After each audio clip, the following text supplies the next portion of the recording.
Is it all about huge battles and big dramatic sacrifices? Or could it be something quieter? Something that happens in the mind, that's maybe even more revolutionary? Today, we're going to dive into that very question by looking at the incredible story of Dr. Jose Rizal and how he became a true hero to an entire nation. All right, before we get deep into Rizal's story, we got to get on the same page with a few key ideas. First up, heroism. At its heart, it's all about courage, right? It's about putting others first and standing up for what's right, even when it's hard. This is kind of our foundation for everything else we'll talk about. But heroism doesn't just come out of nowhere. It needs a reason, a motivation. And that's where patriotism comes in.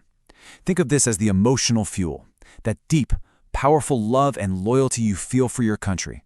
For Rizal, this wasn't just some vague feeling. It was the engine behind every single thing he did. And that leads us to our third big idea, nationalism.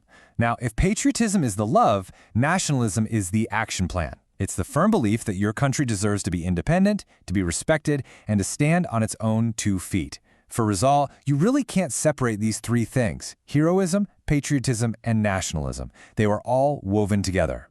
So where did this incredible journey begin for Rizal? Well, you might be surprised. It wasn't on a battlefield. It all started in a classroom. Let's go back to his early days as a truly exceptional student in Manila.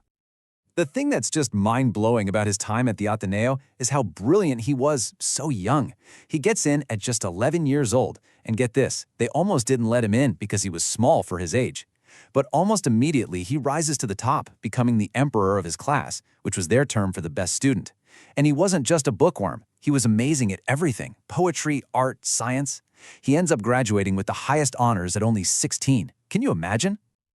And this quote, wow, it just perfectly captures his whole philosophy. See, for Rizal, getting good grades wasn't the point. Education was a mission. He truly believed, as he wrote in this poem, that education was the light that would lead his country out of the darkness of oppression. It was the only tool for real liberation. Which brings us to the big question, right?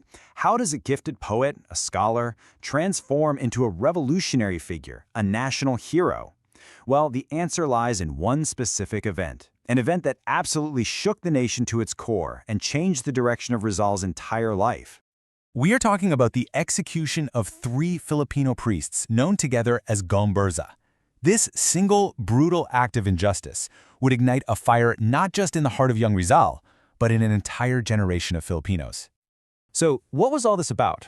You got to understand, at the time, the Spanish friars had immense power. They controlled the parishes, the money, the politics, pretty much everything. But a movement was growing among the Filipino priests, the secular clergy.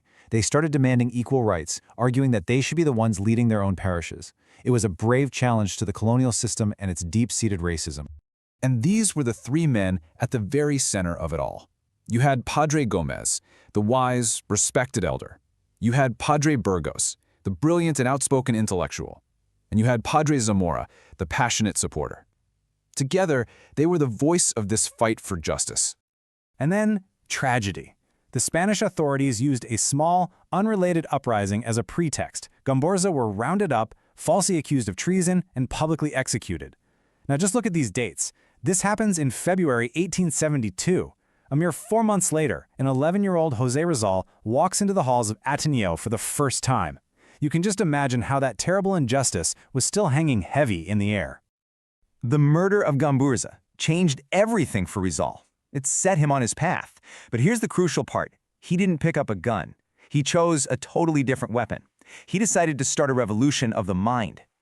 See, Rizal firmly believed that the real enemy wasn't just the Spanish colonizers, it was ignorance. While other patriots were calling for a bloody armed rebellion, Rizal argued for peaceful reform.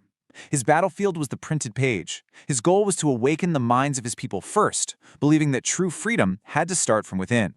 And his demands weren't just vague ideas. They were incredibly specific and practical.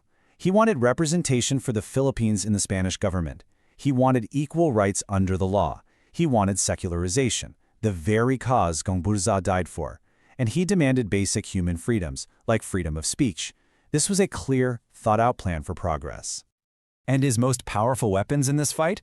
They were 2 explosive novels, Noli Me Tangere and El Filibusterismo, were like literary bombs dropped on the Spanish colonial regime.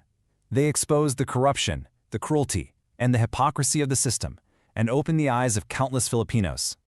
In what feels like a heartbreaking echo of the past, Rizal's fight for peaceful change led him down the exact same path as the men who first inspired him. He too would become a martyr, but in his death, he would achieve his ultimate victory.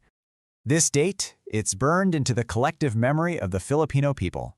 On December 30th, 1896, Dr. Jose Rizal was executed by a firing squad. He became a martyr for the very ideas he had spent his life fighting for.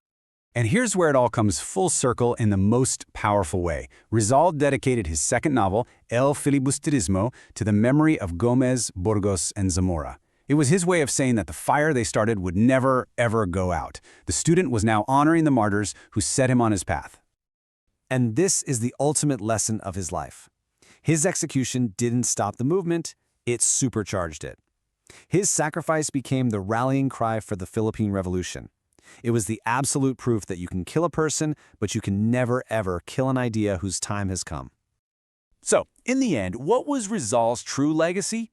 It was so much bigger than just political independence. He was fighting for something deeper, a freedom of the mind, of conscience, of the human spirit. He wanted to build a nation of citizens who were enlightened, dignified, and truly free. Which kind of leaves us with a big question to think about. Rizal used the tools he had, his incredible intellect and his powerful pen, to fight the injustices of his time. It really makes you wonder, in our world today, with a whole new set of complex challenges, what does being a hero actually look like now?